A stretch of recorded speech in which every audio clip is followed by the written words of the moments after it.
अंशकालीन स्कूल सफाई कर्मचारी संघ 157 दिन का धरना प्रदर्शन। अब अगर आप काउंट करते हैं तो 1 से लेके 157 दिन, हर दिन में 24 घंटे, आप हिसाब लगा सकते हैं, अनुमान के क्षमता से ज़्यादा रहेगा। पानी गिर रहा था, उसके पूर्व हमने कवरेज किया था और साथ ही साथ हमने एक चीज़ आपको बताया भी था कि इनका जो मनोबल है वो इनकी एकता है। मानसून चल रहा है, जितने भी आए कर्मचारी जो धरना प्रदर्शन कर रहे थे उनमें सभी किसान भी हैं। तो अभी के हाल में सूरत में सभी अपने अपने ज़िले चले गए हैं, कोई अपना खेती बाड़ी देख रहा है, वो कभी कभी घर देख रहा है। लेकिन जो अल्टीमेट सरकार को जो दिया गया था वो 29 तारीख और 30 तारीख को था। अभी मैं खड़ा हूँ मरवाड़ी कब्रिस्तान के ठीक सामने एक समुदाय भवन है, गाड़ा सामुदायिक भवन, जहाँ पर अंशकालीन सफाई कर्मचारी संघ आकर ठहरी हुई है और रुकी हुई है। कुछ टीम है यहाँ पर, कुछ मेंबर जो यहाँ पर मोर्चा संभाले हुए हैं और कुछ लोग हैं जो अपने अपने घर चले गए हैं। मैं अभी बूढ़ा तालाब का हाल आपको दिखाऊंगा, जहाँ पर कोई भी है नहीं, पानी भरा हुआ है, क्योंकि कल का जो प्रदर्शन हुआ था उसके बाद अभी माहौल शांत है और इनका इंतजार लगभग अब 29 तारीख और 30 तारीख को ही वेट कर रहे हैं। ये देख सकते हैं, ये गाड़ा सामुदायिक भवन है जहाँ पर अंशकालीन सफाई कर्मचारी संघ के लोग रुके हुए हैं। कुछ लोग ही रुके हुए हैं, बाकी लोग चले गए हैं। मैं अंदर का नज़ारा दिखाऊंगा। ये कोई होटल नहीं है, ये कोई धर्मशाला नहीं है, ये केवल एक सामुदायिक भवन है जहाँ पर अंशकालीन के सफाई कर्मचारी लोग रुके हुए हैं। मेरे ठीक सामने ये स्टोव है, अब आप देख सकते हैं, बर्नर है, इसमें चाय बना है और ये एक प्रकार से देखा जाए तो ज़िंदगी जो चलती है खाने पीने के मुताबिक, बस वही चल रही है। पीने का पानी रखा है, ग्लास है, कपड़े हैं और अगर इधर मैं देखूं तो ये कुछ सब्जियां हैं, जैसे ये लोग काम जीने के लिए बना रहे हैं, खा रहे हैं, मिर्ची है और भी बहुत सारी चीज़ें हैं देखने लायक है। लेकिन दीवालों की अगर बात करें तो सीपेज पानी का ये गिर रहा है, काफ़ी गिर रहा है, इससे काफ़ी दिक्कतों का सामना कर रहा है और लगभग सभी दीवालों पे है सीपेज। इधर भी अगर आप देख रहे हैं तो पूरा सीपेज भरा हुआ है और इस तरफ भी है, सोने के जहाँ पर सोते हैं लोग, यहाँ पर भी काफ़ी सीपेज है। ये भी सीपेज है पूरा पानी का।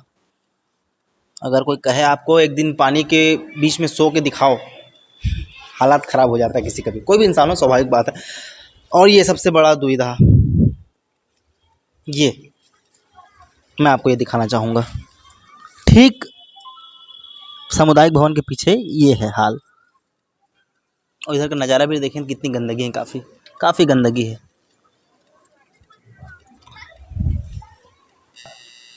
मेरे साथ अभी जुड़ रहे हैं लोकेश जी, अंशकालीन सफाई कर्मचारी श्री संघ के सदस्य हैं और कर्मचारी भी हैं। लगभग पिछले 4 महीने से यहाँ पर वह धरना दे रहे हैं। अभी का मोर्चा इन्हीं के हाथों में है और ये संभाल भी रहे हैं मोर्चे को बखूबी। लोकेश जी, सबसे पहले तो मैं आपको बताऊंगा कि लगभग 4 महीने हो गए हैं और जिस तादाद में ये भवन आपको मिला है, और भी कुछ परेशानियाँ, दिक्कतें, कितनी सारी दिक्कतें सामने आप कर रहे हैं सामने से। जी, हमको लगातार जब बारिश नहीं हो रहा था, गर्मी का मौसम था, तो जैसा तैसा अपना ज़िंदगी का कारवा जो है चला रहे थे। अब बारिश का समय है, बारिश का कुछ समय हमने अपना काफ़िला में बिताया, वहीं पास एक तंबू बनाए हुए थे, उसमें बिता रहे थे। लेकिन लगातार भीगने की वजह से हमारे स्वास्थ्य में काफ़ी प्रभाव डाला और स्वास्थ्य खराब होने के चलते हमने एक छोटा सा भवन किराए में ले लिया। लेकिन भवन किराए में तो लिए हैं, लेकिन यहाँ भी इतना सारा समस्या है। इधर आपने कवरेज किया है, नाली है और कई तरह के परेशानियों का सामना करना पड़ रहा है। दीवालों में सीपेज आने के कारण हमारे चावल दाल भीग गए, जिससे पूरा हमारे राशन सामान है वो पूरा ख़राब भी हो गए, जिसके चलते एक रोज़ ख़राब चावल खाने से हमारे जितने भी सफाई कर्मचारी हैं यहाँ रुके थे, उन सब का स्वास्थ्य खराब हो गया था। लोकेश जी, मैं बात पूछना चाहूँगा। वो बात की बात है कि आपका धरना प्रदर्शन चल रहा है, मैं ये पूछूंगा आपसे कि ये आपका भी उम्र हो रहा है, इस 4 महीने को आप कैसे देखते हैं अपने जीवन के? ये मतलब मेरे जीवन का सबसे कड़ी परीक्षा है, जो हमने केवल अपने लिए ही नहीं लड़ाई कर रहे हैं, उन तमाम 43,301 कर्मचारियों के अधिकारों के लिए लड़ रहे हैं, जिसको शासन ने खुद हमारे पास आकर हमको हमारे अधिकार को देने का बात किए थे।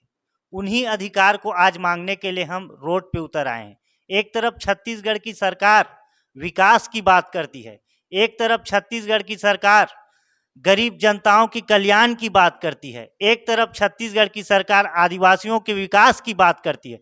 आज अगर जमीनी हकीकत में देखा जाए तो छत्तीसगढ़ की सरकार की यह विकास जो है मुझे केवल भाषण और कागजों तक ही सीमित दिखाई देता है। सुदूर अंचलों पर जहां कर्मचारियों को 2 घंटे के हिसाब से पेमेंट दिया जाता था, लेकिन उसको पूरे स्कूल के बंद होने तक 4 बजे तक उसको काम में लिया जाता है। यह शोषण नहीं तो और क्या चीज है। अगर लगातार ऐसी शोषण होता रहा तो स्वाभाविक सी बात है, अगर पढ़े लिखे या शिक्षित या बेरोजगार युवाओं के ऊपर अगर शोषण किया जाए तो वह हथियार उठाने के लिए बाध्य होंगे, जिसके जिम्मेदार सिर्फ और सिर्फ सरकार की हो। सरकार मजबूर कर देती है इंसान को, अंदर से और बाहर से भी। मैं अगर पूछना चाहूँ तो अभी मुझे जानकारी ये मिला था कि शिक्षा मंत्री द्वारा भी कुछ आपको वक्तव्य कहा गया है, उस पर कुछ टिप्पणी आपका? जी, शिक्षा मंत्री ने हमको स्वयं बुलाकर हमको आश्वस्त किया है कि 29 तारीख को कमेटी का लास्ट बैठक है। कोई भी कमेटी का 2 बैठक होता है, उसमें से कमेटी का लास्ट बैठक है, उसमें जो भी फैसला आएगा उसको हम तत्काल फॉलो करवाएंगे। ऐसा टाइप हमको स्वास्थ्य मंत्री द्वारा हमको आश्वासन दिया गया है। हम छत्तीसगढ़ शासन के शिक्षा मंत्री के आश्वासन को हम स्वीकार करते हुए हम उसका सम्मान करते हैं और 29 तारीख तक हम बिना किसी उग्र प्रदर्शन के हम आपके बातों को संज्ञान में लेते हुए स्वागत करते हुए हम शांति व्यवस्था बनाए रखेंगे।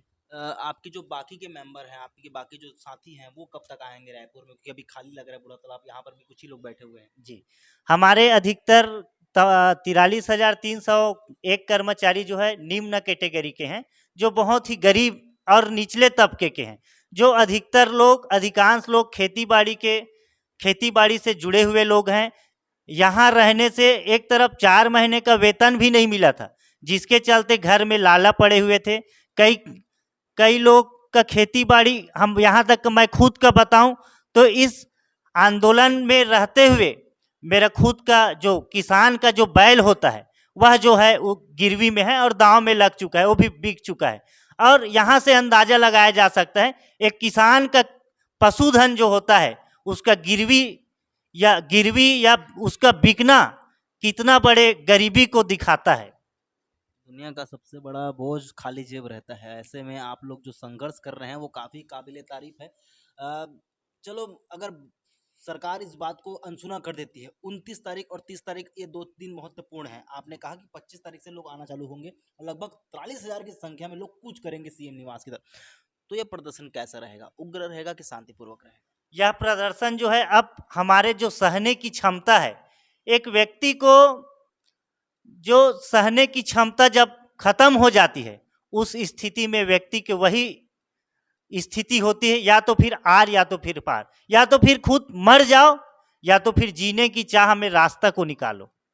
मैं सोचता हूं छत्तीसगढ़ की सरकार हमारी बातों को संज्ञान में ले, अन्यथा आप समझ सकते हैं सुदूर अंचल में जो हो रहा है, बस्तर का केवल एक ही नारा है, बस्तर मांगे हिंसा से आज़ादी। बस्तर के ऊपर जो हो रहा है शोषण और सरगुजा में हो रहा है शोषण, या सुदूर अंचल के हमारे कर्मचारियों के ऊपर हो रहे शोषण, यह केवल शोषण ही नहीं है, एक दिन यह शोषण एक बहुत बड़े वारदात को अंजाम दे सकते हैं। ये छत्तीसगढ़ की सरकार सुन ले। और अगर कुछ और कहना चाहें अपने साथियों को, और आप क्या कहना चाहेंगे? मेरे साथियों से यही आग्रह है कि अब हमारी जो कठिन परीक्षा का जो घड़ी था वह समाप्त होने को है। आप सभी जो है 29 तारीख तक या 29 तारीख के पहले अपना समय सुनिश्चित कर बूढ़ा तालाब धरना स्थल पहुंचे और इस महा आंदोलन का आप साक्षी बने, ताकि आप अपने सफलता की जो मुकाम है उसको पा सकें। और ऐसी बड़ी खबरों के लिए देखते रहे न्यूज़ भारत 7। कैमरामैन गणेश के साथ रायपुर, छत्तीसगढ़।